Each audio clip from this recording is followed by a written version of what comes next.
Chapter 8 rebirth एक नई जिंदगी। राठौड़ कंपनी की कैंटीन में हल्का सा शोर था। लंच टाइम चल रहा था। एक कोना वाली टेबल पर मन्नत, एरियन और अंगाट बैठे हुए थे। एरियन का ध्यान प्लेट पर कम और मन्नत पर ज्यादा था। वो चुप चुप के यूज देख रहा था। थोड़ी देर बाद वो मुस्कुराते हुए बोला, एरियन, तुम बिल्कुल कृतिका आंटी की तरह दिखती हो, सेम टू सेम। मन्नत ने ये सुनकर उसकी तरफ देखा, फिर नजर हटा ली। उसने जानबूझकर एरियन को अवॉइड किया और अपना खाना खाने लगी, जैसे कुछ सुना ही ना हो। लेकिन अंगात से ये बात छुपी नहीं।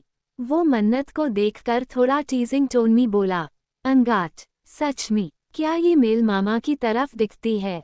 ये सुनते हाई मन्नत का चेहरा बदल गया। उसने धीरे से प्लेट रखी और घूरकर अंगात को देखा, आंखों में वार्निंग थी। मन्नत, ज़ायदा मत बोलो, अंगाट। अंगाट एक पल के लिए चुप हो गया। एरियन ने मन्नत के चेहरे पर गुस्सा और सीरियसनेस दोनों देखे। दूसरी तरफ राठौड़ कंपनी के एक शांत और क्लासी कैबिन में सिर्फ दो लोग मौजूद थे, विक्रम और काशवी। कैबिन में हल्की सी रोशनी थी। फाइल टेबल पर खुली पड़ी थी, पर विक्रम का ध्यान फाइल्स पर नहीं था। उसकी नज़र बार बार काशवी पर जा रही थी। विक्रम चुपचाप यूज देख रहा था। उसके चेहरे की शांति, उसकी आंखों की गहराई, सब कुछ। काशवी को अच्छी तरह एहसास था कि विक्रम यूज देख रहा है। थोड़ी देर बाद विक्रम ने हल्की सी सांस ली। विक्रम, धीरे से, काशवी। काशवी ने सन लिया था, पर उसने तुरंत कोई रिएक्शन नहीं दिया। बस एक पल के लिए रुकी, फिर शांत आवाज में बोली, काशवी, जी सर। उसने ऐब भी आंखों से उसकी तरफ नहीं देखा। विक्रम कुछ कहना चाहता था, पर शब्द रुक गए। कैबिन में खामोशी और गहरी हो गई। एक ऐसी खामोशी जिसमें नजर और अनजान जज्बात दोनों बोल रहे थे। काशवी। इस बार उसकी आवाज शांत थी, लेकिन इस शांति के अंदर तूफान छुपा हुआ था। काशवी कड़क, दबी हुई तकलीफ के साथ, आपको क्या लगा मैं सब कुछ भूल जाऊंगी जो आपने मेरे साथ किया? विक्रम चुप था। उसकी नज़र काशवी पर टिकी हुई थी, पर वो कुछ बोल नहीं पा रहा था। काशवी आगे बढ़ते हुए, मुझे नहीं पता आपने मेरी मॉम को कैसे मनाया होगा, पर ये याद रखना, मैं आपको कभी माफ नहीं करूंगी। कैबिन का माहौल भारी हो गया। काशवी की आवाज़ थोड़ी कांप गई, पर गुस्सा और गहरा हो गया। काशवी, कविश को उसके पिता की ज़रूरत है। ये बात मॉम बोल रही थी। वो एक पल रुकी, सांस ली, फिर दर्द से भरी आवाज में बोली, काशवी, पर ये ज़रूरत टैब कहाँ चली गई थी जब आप अपने हाई बच्चे को किसी और का बच्चा कह रहे थे? इस पल काशवी का गुस्सा अपनी हद पार कर चुका था। उसकी आंखों में आंसू आ गए, पर वो गिरने नहीं दिए। उसने अभी तक विक्रम की तरफ देखा ही नहीं, जैसे उसकी नज़र पड़ते ही वो टूट जाएगी। विक्रम की आंखों में भी नमी आ गई। गिल्ट, दर्द और पछतावा सब एक साथ। वो कुछ बोलना चाहता था, पर काशवी के अल्फाज उससे गुनाहन की तरह लग रहे थे। कैबिन में सिर्फ एक चीज साफ थी, ये सिर्फ गुस्सा नहीं था, ये सालों का दर्द था जो आज बोल पड़ा था। काशवी का सब्र अब टूटने लगा था। उसकी आवाज भरी हुई थी, पर अल्फाज तीर जैसे थे। काशवी कड़वा सा मुस्कुराते हुए, मेरे बच्चे को तू ये भी नहीं पता कि जिस पापा को वो याद करता है ना, वो यूज अपना बच्चा हाई नहीं मानता। ये कहते हाई काशवी की आंखों से आंसू छलक पड़े। इस बार उसने उन्हें रोकने की कोशिश नहीं की। विक्रम का चेहरा फीका पड़ गया, जैसे किसी ने उसके सीने पर जोर से वार कर दिया हो। काशवी ने धीरे धीरे अपना चेहरा उसकी तरफ किया। आंखों में आंसू पर नजर सवाल कर रही थी। काशवी, कभी सोचा है आपने, जब कविश पूछेगा पापा मुझसे प्यार क्यों नहीं करते, तो मैं क्या जवाब दूंगी? कैबिन में हवा भी जैसे थम सी गई। विक्रम की आंखों से आंसू गिर पड़े। वो कुर्सी से उठना चाहता था, कुछ कहना चाहता था, पर काशवी के दर्द ने यूज वही रोक दिया। काशवी ने अपना चेहरा मोड़ लिया। काशवी धीमी, थकी हुई आवाज में, ये दर्द सिर्फ मेरा नहीं है विक्रम, ये इस बच्चे का भी है, जिसकी गलती सिर्फ इतनी है कि उसने आपको पापा माना। कैबिन में बस खामोशी रह गई, एक ऐसी खामोशी जो माफी से भी ज्यादा भारी थी। सीन, विक्रम का कैबिन। माफी की कोशिश। विक्रम ने गहरी सांस ली, आंखों में आंसू, आवाज में पछतावा। विक्रम भरी हुई आवाज में, मुझे पता है काशवी, मेरी गलती है। वो थोड़ा रुकता है, जैसे शब्दन को संभाल रहा हो। विक्रम, पर सच में एक मिसअंडरस्टैंडिंग हो गई थी। और सच तो ये है कि जब तुम मेरी जिंदगी में नहीं थी ना, तब मुझे रियलाइज हुआ कि मैंने अपनी जिंदगी के सबसे इम्पोर्टेंट लोग खो दिए। काशवी चुप रही, उसकी पीठ विक्रम की तरफ थी। विक्रम आगे बढ़ते हुए, मैं मानता हूँ गलती मेरी है, पर मैं चाहता हूँ कि तुम मुझे एक मौका दो। ये कहते हुए विक्रम धीरे धीरे काशवी के बिल्कुल सामने आ गया। उसने हाथ बढ़ाया काशवी का हाथ पकड़ने के लिए, पर काशवी ने तुरंत अपना हाथ पीछे खींच लिया। उसने विक्रम को हाथ पकड़ने नहीं दिया और अपना चेहरा दूसरी तरफ मोड़ लिया। काशवी की आंखों से आंसू चुपचाप बह रहे थे। विक्रम का हाथ हवा में हाई रह गया। वो पल उसके लिए सबसे ज्यादा दर्दनाक था। कैबिन में फिर से खामोशी छा गई, एक ऐसी खामोशी जिसमें माफी मांगी जा रही थी, पर भरोसा अभी दूर था। सीन, विक्रम का कैबिन। अंतिम फैसला। काशवी ने आंसुओं को संभालते हुए आखिरकार विक्रम की तरफ देखा। काशवी साफ और मजबूत आवाज में, आपको पता है मैं आज यहाँ क्यों नहीं हूँ?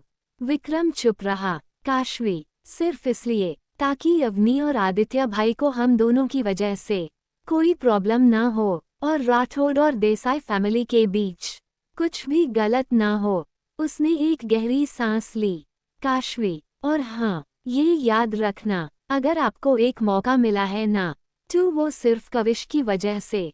इतना कहकर काशवी ने बैग उठाया और बिना पीछे देखे कैबिन से बाहर निकल गई। विक्रम ने मुंह खोला, शायद कुछ कहना चाहता था, पर शब्द गले में हाई अटैक गए। वो कुछ भी नहीं बोला। वो जानता था आज काशवी जो बनी है, उसके पीछे उसका अपना हाथ है। उसकी यादों में 5 साल पहले वाली काशवी उभार आई, जो प्यार से बातें करती थी, बड़ी नरम दिल थी, और आज वो एक स्ट्रॉन्ग, सख्त और खुद पर कायम औरत बन चुकी थी, जैसे एक सर्दी में जन्मी चट्टान। ये सब उसके लिए था, पर जब जब काशवी के रूढ़े अल्फाज उसके कान में गूंजते, विक्रम का दिल हर बार थोड़ा थोड़ा टूट जाता। कैबिन में अकेला खड़ा विक्रम समझ चुका था, ये सिर्फ एक मुलाकात नहीं थी, ये उसके गुनाहन का हिसाब था। Scene, Rathore company parking area. Kashvi cabin से निकलकर सीधा बाहर जा रही थी। गेट के पास आते आते उसके कदम रुक गए। मन्नत भी आई थी। ये याद आते हाई उसने तुरंत फोन निकला और मन्नत को कॉल किया। काशवी शॉर्ट, थकी हुई आवाज में, तुम कहाँ हो? नीचे आ जाओ, पार्किंग में। इतना कहकर उसने कॉल कट कर दिया। काशवी पार्किंग में आकर का के पास खड़ी हो गई। 10 मिनट बाद दूर से मन्नत आती हुई दिखी। वो काशवी के पास पहुंची। दिल तो बहुत कुछ पूछने का था, पर काशवी का चेहरा देखकर उसके सारे सवाल वही रुक गए। मन्नत ने बिना कुछ कहे सीधा काका दूर खोला, दोनों कामी बैठ गई और गाड़ी आगे बढ़ने लगी। जैसे हाई का थोड़ी आगे बढ़ी, साइड से विक्रम और अंगार दिख गए। असल में जैसे मन्नत को काशवी का कॉल आया था, वेज हाई अंगार को भी मन्नत के साथ आना पड़ा, पर मन्नत सीधा काशवी के पास चली गई थी। विक्रम को काशवी से अभी भी कुछ बात करनी थी, इसलिए वो भी उनके पीछे पीछे आ गया। जैसे हाई विक्रम ने काशवी के पास जाने की कोशिश की, अचानक उसकी नज़र मन्नत पर पड़ती है। एक पल के लिए वो कंफ्यूज हो गया, ये काशवी जैसी हाई लग रही है। उसके दिमाग में गलत ख्याल आने हाई वाले थे कि तभी अंगाट बीच में आ गया। अंगाट सीरियस टोन में, वो उसकी ट्विन सिस्टर है। मन्नत, इतना कह कर अंगाट चुप हो गया।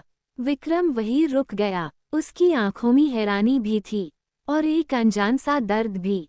और काशवी और मन्नत को लेकर पार्किंग से बाहर निकल चुकी थी। दो बहनें खामोशी में एक दूसरे का साथ समझती हुई सीन का के अंदर का शहर की सड़कों पर आगे बढ़ रही थी।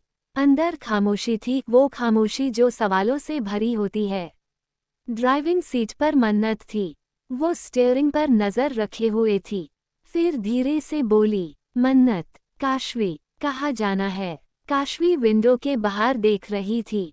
शीशे में शहर पीछे छूट रहा था और उसकी आंखों में अभी भी टूटे हुए पैल बेस्ट थे।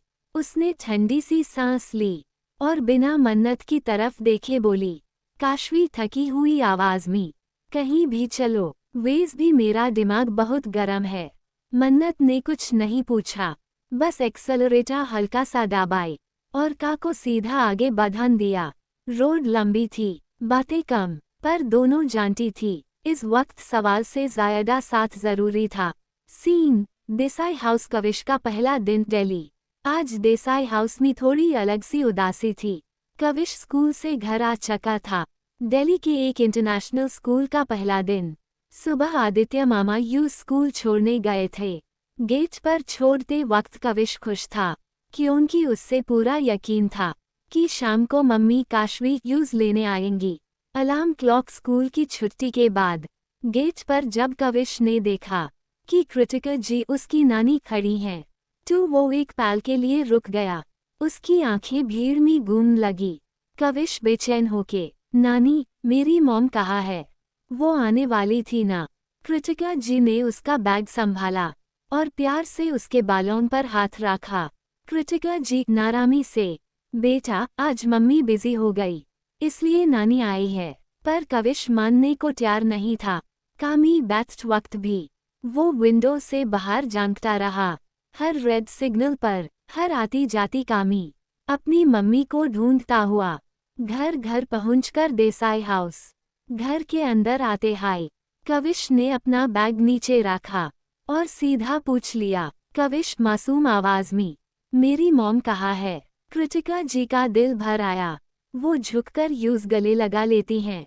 कृतिका जी, बेटा, मम्मी आ जाएंगी, थोड़ा सा वेट करो। कविश चुप हो गया, पर उसकी आंखें अब भी गेट की तरफ टिकी हुई थी। आज उसका स्कूल का पहला दिन था और पहली बार उसने महसूस किया कि मम्मी का ना होना कितना भारी होता है। Scene Desai house. कृतिका जी का अंदेशा, कविश की आंखों में इंतजार और उसकी खामोशी कृतिका जी को बेचैन कर रही थी। उन्होंने तुरंत फोन उठाया और काशवी को कॉल किया। फोन कॉल पर कृतिका जी प्यार से, काशवी बेटा, कब तक आने वाली हो तुम? दूसरी तरफ से काशवी की आवाज आई, थोड़ी सी थकी हुई, काशवी, मॉम, मैं आ जाऊंगी, बस थोड़ी सी देरी हो जाएगी। ये कहकर काशवी ने कॉल कट कर दिया। कृतिका जी फोन हाथ में लिए कुछ पल तक वही खड़ी रही। उनके मन में एक अजीब सा डर उठने लगा, जो बिना वजह नहीं था।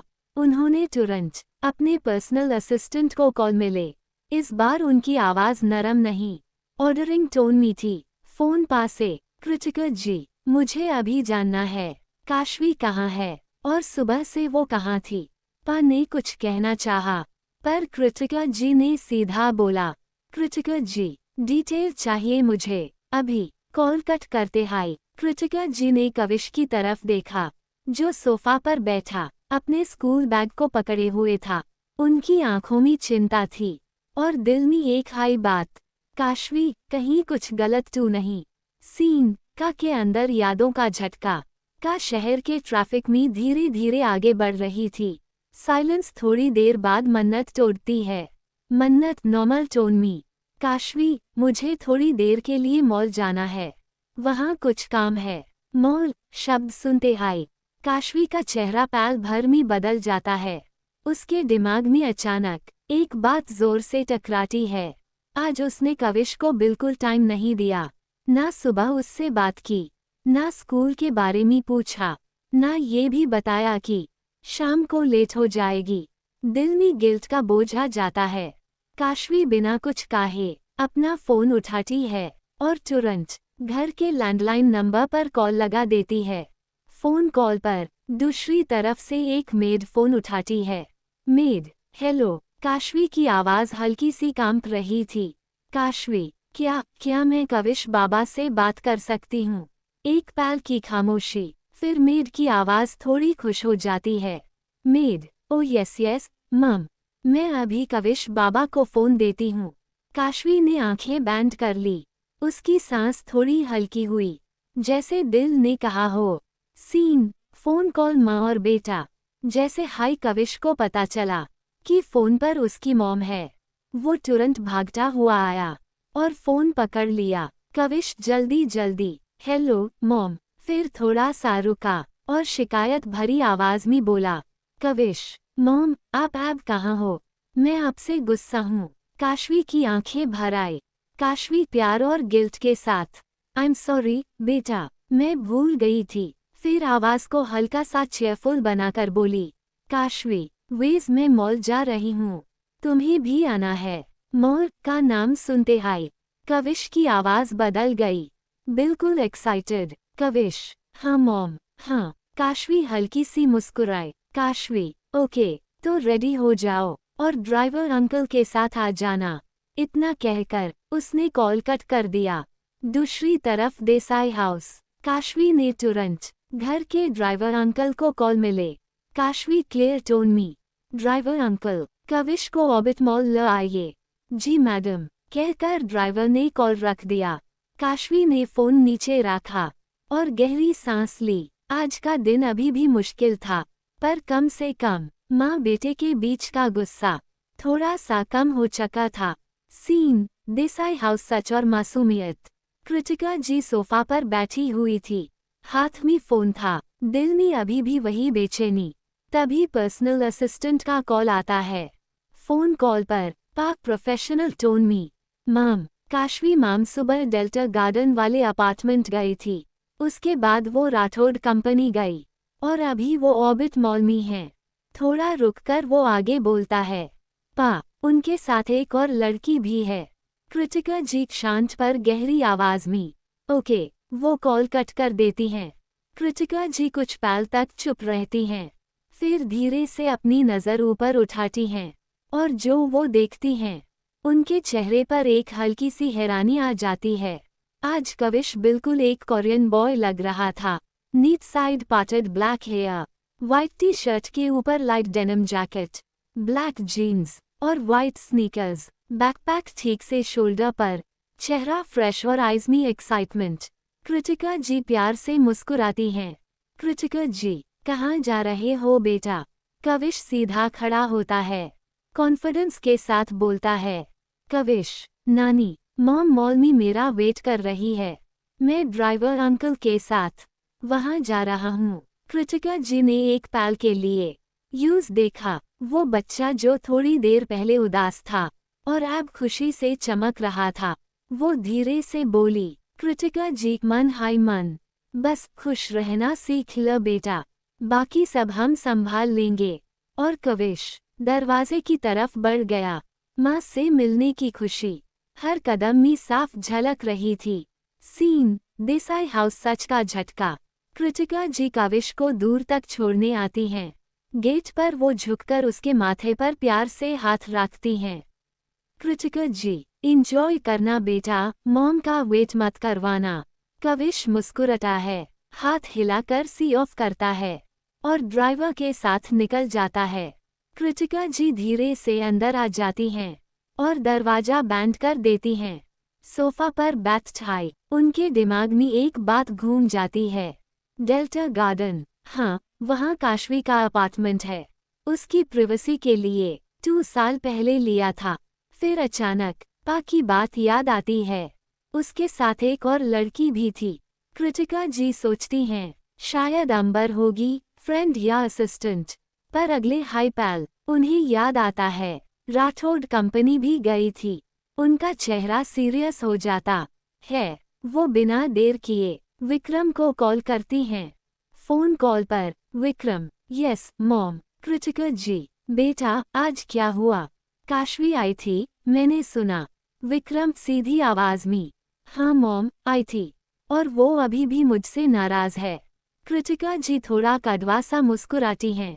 कृतिका जी, नाराज होगी। हाय बेटा, तुमने कौन सा ऐसा अच्छा काम किया है जो तुम्हें मेडल माइल। फिर थोड़ा रुककर कृतिका जी, वेज तुम कविश से कब मिलने वाले हो। विक्रम, मॉम आज हाई जाने वाला था, पर आज काशवी यहाँ आ गई, इसलिए कल जाऊंगा। कृतिका जी, ओके ठीक है। वो कॉल रखने हाई वाली होती हैं कि तभी विक्रम बोल पड़ता है। विक्रम, वेज मॉम, आपने बताया नहीं, आप आज तक किसी को नहीं बताती थी कि काशवी की ट्विन सिस्टर भी है। लाइन के दूसरी तरफ अचानक खामोशी छा जाती है। कृतिका जी के हाथ से फोन थोड़ा ढीला हो जाता है। ट्विन सिस्टर, उनके दिमाग में सवालों का तूफान उठता है। विक्रम क्या कह रहा है, ये बात तो मैंने खुद भी। फिर वो होश में आकर बोलती हैं। कृतिका जी सैक्ट पर संभली हुई आवाज में, ये सिर्फ हम। पर विक्रम बोलता हाई जाता है। विक्रम, आज मैंने यूज देखा मॉम, सेम टू सेम आपकी कॉपी। वेज टू काशवी की आइज थोड़ी डिफरेंट हैं, इसलिए आप दोनों में फाक पता चलता है।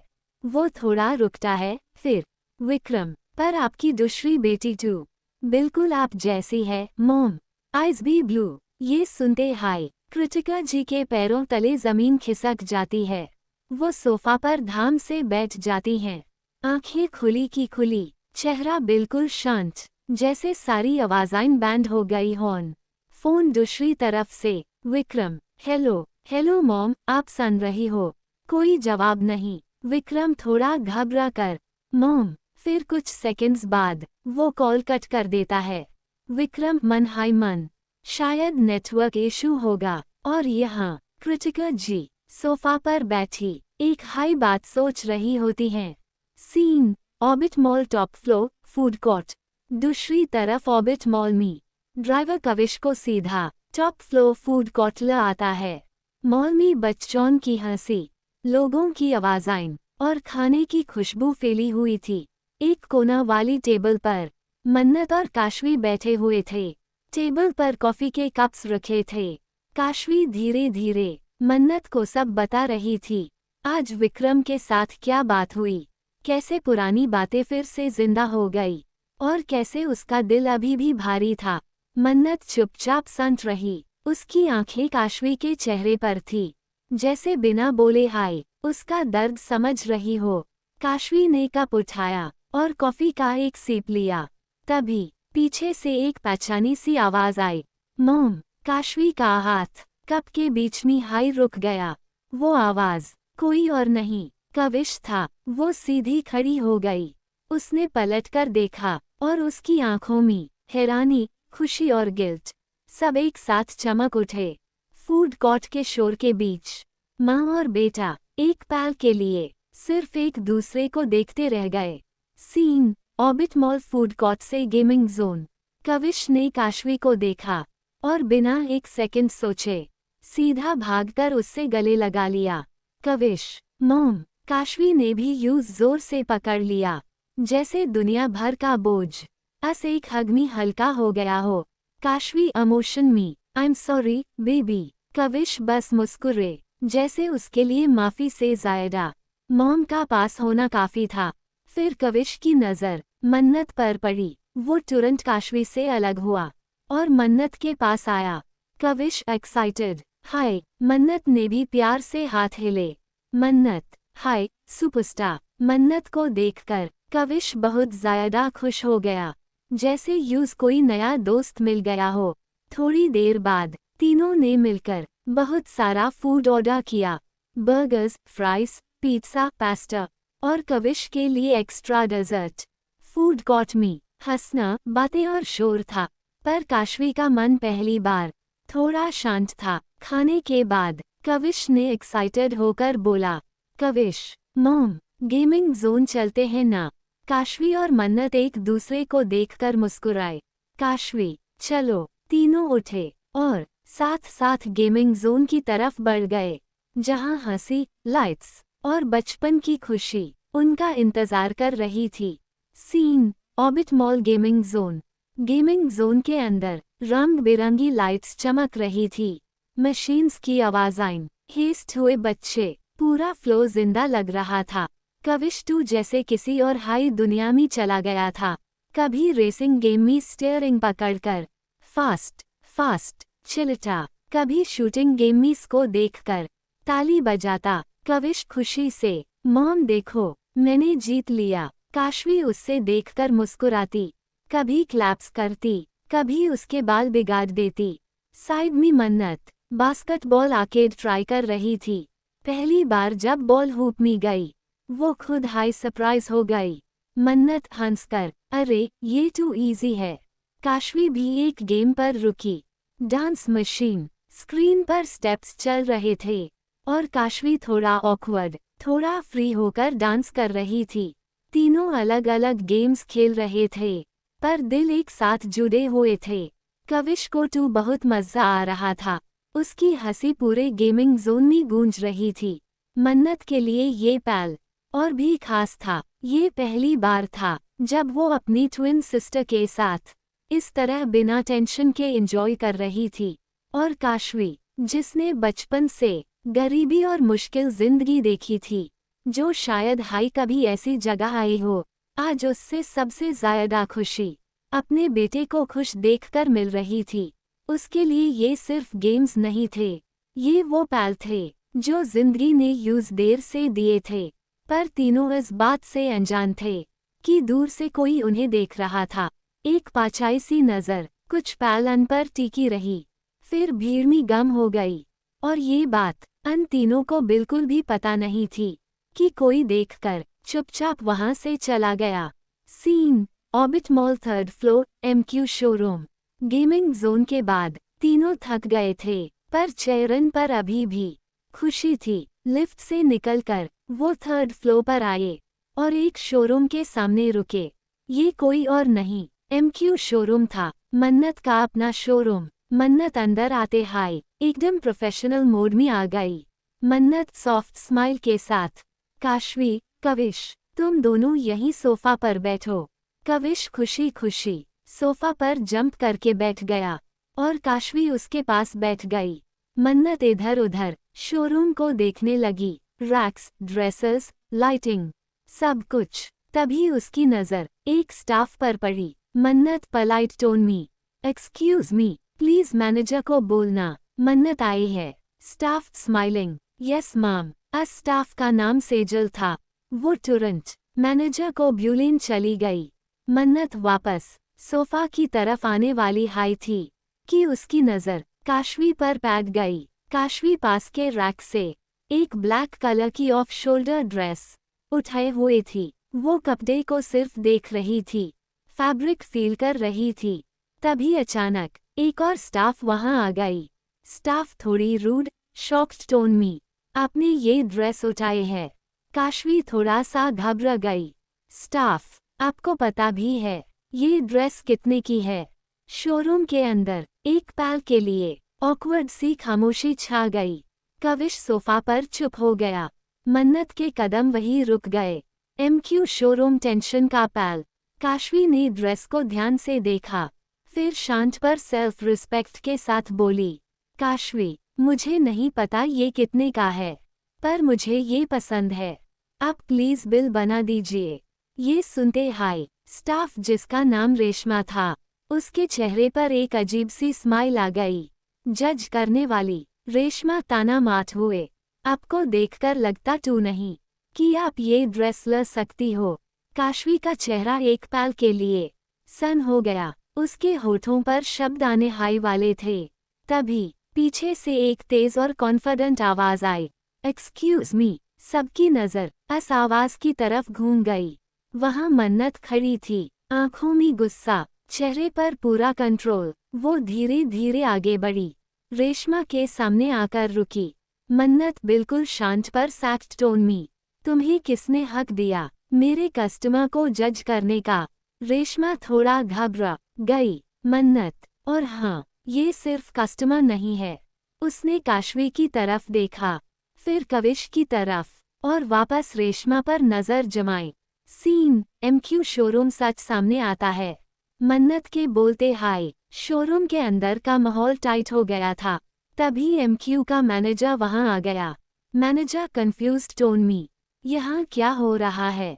रेशमा ने तुरंत काशवी की तरफ उंगली से इशारा किया और बिना सोचे समझे बोल पड़ी। रेशमा जज करते हुए, सर, ये मैडम ड्रेस लेना चाहती हैं, पर इनके पास पैसे कहाँ से आएंगे? फिर उसने मन्नत को ऊपर से नीचे तक देखा और थोड़ा और आगे बढ़कर बोली, रेशमा, और ये मुझे हाय सुना रही हैं। देखिए ना सर, ये भी गरीब हाय लग रही हैं। ये कहते हाय, रेशमा का कॉन्फिडेंस जरा सा भी नहीं हिला, पर जैसे हाय मैनेजर की नज़र मन्नत पर पड़ी, वो एक सेकंड के लिए फ्रीज हो गया। उसके चेहरे का रंग बदल गया। मैनेजर तुरंत रिस्पेक्ट के साथ, मैम, वो सीधा मन्नत के पास चला गया और हल्का सा झुककर बोला, मैनेजर, गुड इवनिंग मैम, आप यहाँ? आपने बताया नहीं था। ये सीन देखकर रेशमा के पैरों तले जमीन खिसक गई। उसका चेहरा सफेद पैद गया, शौक से आंखें फैल गई। काशवी भी हैरान थी। उसने मन्नत की तरफ देखा। अब्यूज समझ आ रहा था कि मन्नत सिर्फ उसकी बहन नहीं, बहुत कुछ और भी है। मैनेजर ने मन्नत से पूछा, मैनेजर, मैम, क्या कोई प्रॉब्लम है? मन्नत ने शांत पर कड़क आवाज में सिर्फ इतना कहा, मन्नत, हाँ, और ये प्रॉब्लम अभी यहीं सॉल्व होगी। शोरूम में अब हवा का रुख बदल चुका था। सीन MQ शोरूम इज्जत का जवाब। मन्नत ने मैनेजर की तरफ देखा।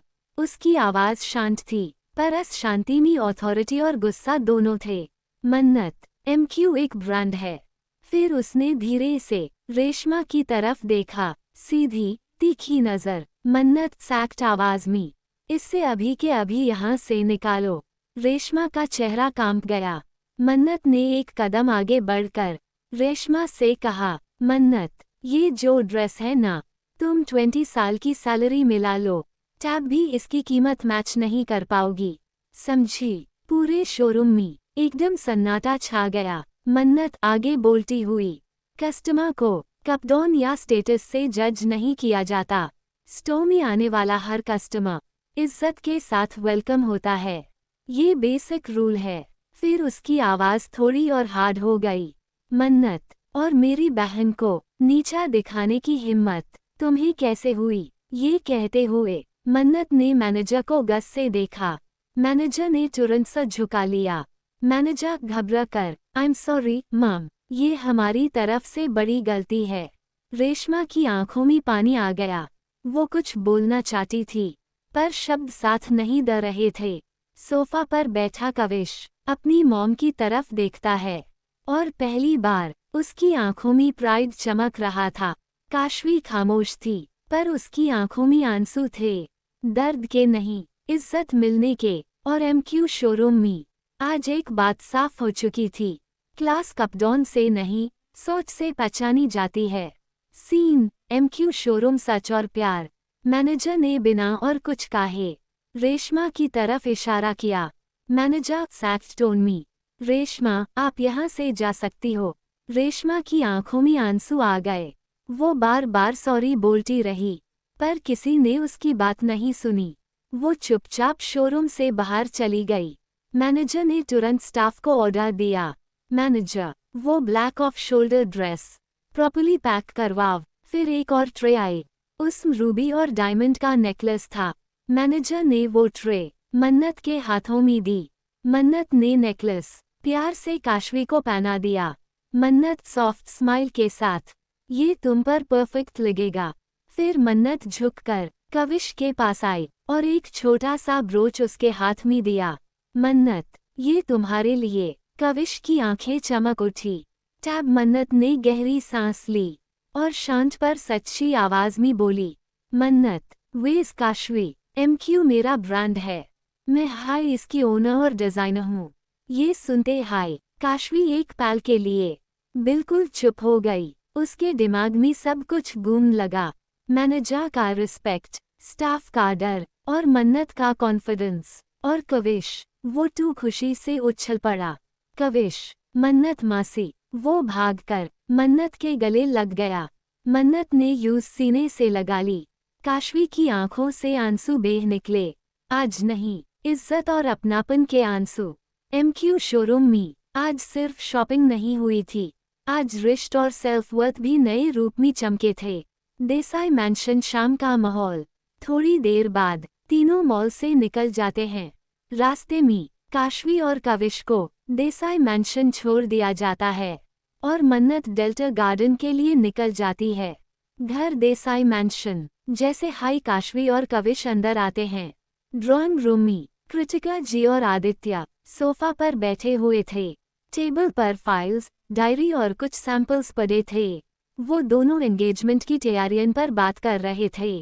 कृतिका जी, वेन्यू सिंपल होना चाहिए पर क्लासी। आदित्य, हाँ, और गेस्ट लिस्ट लिमिटेड रखेंगे। उतने में कविश अंदर आता है। आज उसके चेहरे पर अलग हाई चमक थी, आंखों में एक्साइटमेंट, चलने में उछल। आज वो बहुत खुश था क्योंकि मन्नत ने बहुत सारी शॉपिंग करवाई थी। गेम्स, टॉयज, गिफ्ट्स, सब कुछ। वो बोलना चाहता था, सबको बताना चाहता था कि कौन इतना प्यार दे रहा है, पर वो नहीं बोल सकता था क्योंकि ये सिर्फ शॉपिंग नहीं थी, ये एक प्रॉमिस था, मन्नत और कविश का प्रॉमिस कि वो किसी को नहीं बताएगा कि ये सब उसकी मासी ने दिया है। कविश चुपचाप अपनी मम्मी के पास जाकर बैठ गया। उसके चेहरे पर स्माइल थी पर जुबान पर टाला। कृतिका जी ने देखकर पूछा, कृतिका जी प्यार से, आज इतने खुश क्यों लग रहे हो बेटा? कविश एक पल के लिए रुका, उसकी आंखें इधर उधर गई, फिर वो बस इतना हाई बोला, कविश मासूम आवाज में, बस आज मजा आया नानी। काशवी ने उसकी तरफ देखा, कुछ समझ आ गया, पर किसी को ये पता नहीं था कि कविश के दिल में एक छोटा सा बोझ भी था। अगर वो सच बोल देता तो प्रॉमिस टूट जाता। सीन, रात का वक्त, दो अलग ड्यूनियन। घर देसाई मैंशन। मॉल से लौटने के बाद काशवी और कविश दोनों थक चुके थे। डिनर हो चुका था, इसलिए माँ बेटा बिना ज़्यादा बात किए अपने रूम्स में सोने चले जाते हैं। लिविंग रूम में आदित्य और कृतिका जी भी खाना खाने के लिए उठते हैं। आज का दिन लंबा था, एंगेजमेंट की बातें, घर का माहौल, सब कुछ। डिनर के बाद वो दोनों भी अपने अपने रूम्स में सोने चले जाते हैं। पूरा देसाई मैंशन रात की खामोशी में डूब जाता है। कार्यालय की इमारत, दूसरी तरफ डेल्टा गार्डन अपार्टमेंट्स। लिफ्ट के पास हल्की रोशनी थी। मन्नत अपने अपार्टमेंट के सामने पहुंचती है।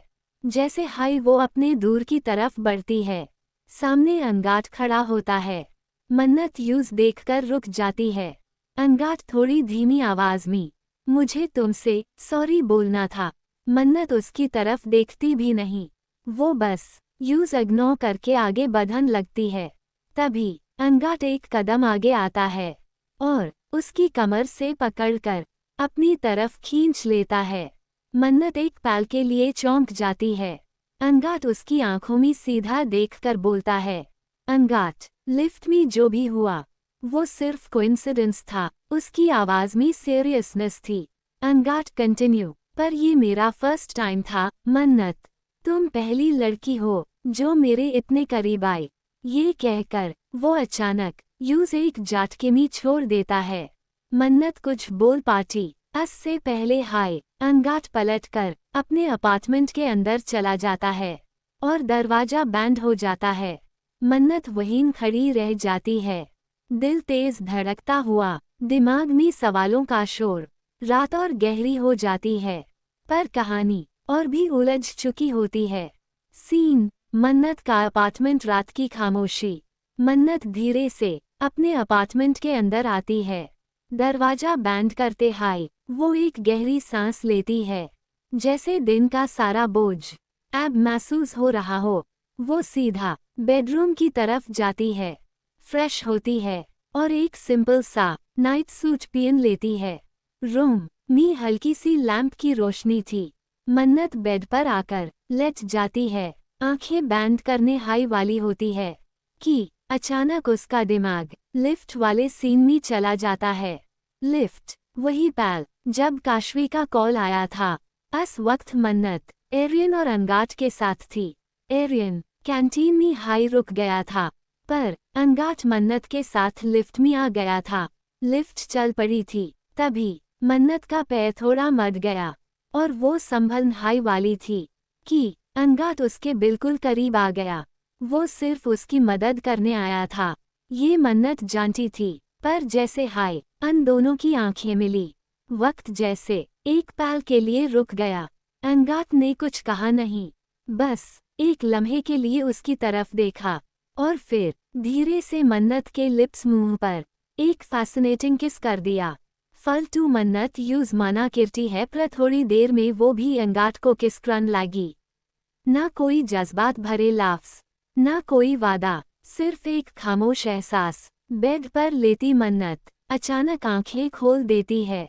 उसका दिल तेज धड़क रहा था। वो अपना हाथ अपने मुंह लिप्स पर रख लेती है, जैसे अस्पताल का असर अभी तक वहीन हो। ये सिर्फ कोइंसिडेंस था। अंगात के शब्द उसके कानों में गूंज जाते हैं। मन्नत अपनी तरफ से राजाई को थोड़ा ऊपर खींचती है और धीरे से आंखें बंद कर लेती है। पर नींद अभी दूर थी। मन्नत का बेडरूम, रात के ख्याल। मन्नत बेड पर लेटी हुई छत को देख रही होती है।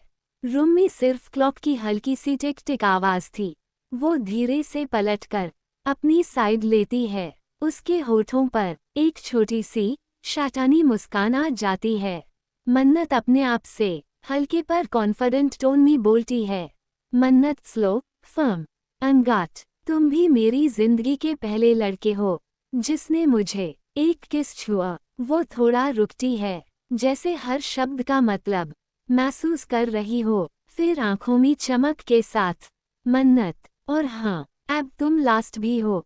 वो बेड पर थोड़ा सीधा होती है और खुद से हाई बोलती है, मन्नत कॉन्फिडेंट स्माइल के साथ।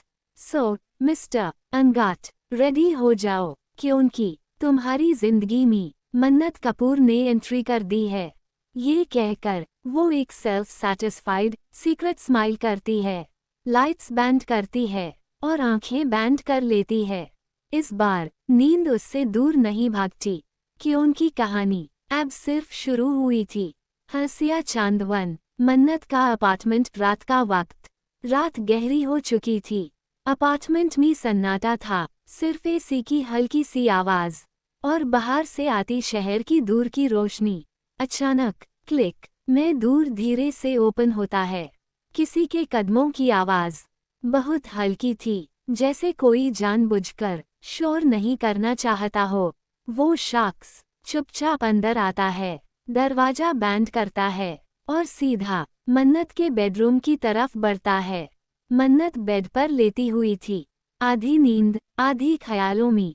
यूं महसूस होता है जैसे किसी की प्रेजेंस कमरे में बढ़ गई हो। वो आंखें खोल हाई वाली होती है कि वो शख्स बेड के पास आकर उसके बिल्कुल बाजू में बैठ जाता है। मैट्रेस थोड़ी सी दबती है। मन्नत की सांसें एक पल के लिए रुक जाती हैं। वो धीरे से अपनी गर्दन घूमती है और उसकी आंखें हैरानी से फैल जाती हैं। कमरे की हल्की रोशनी में सिर्फ एक चेहरा साफ दिखता है, जिसे वो पहचान सकती थी। सिर्फ एक गहरी सांस और आंखों का गहरा रिश्ता। रात और भी ज्यादा खामोश हो जाती है।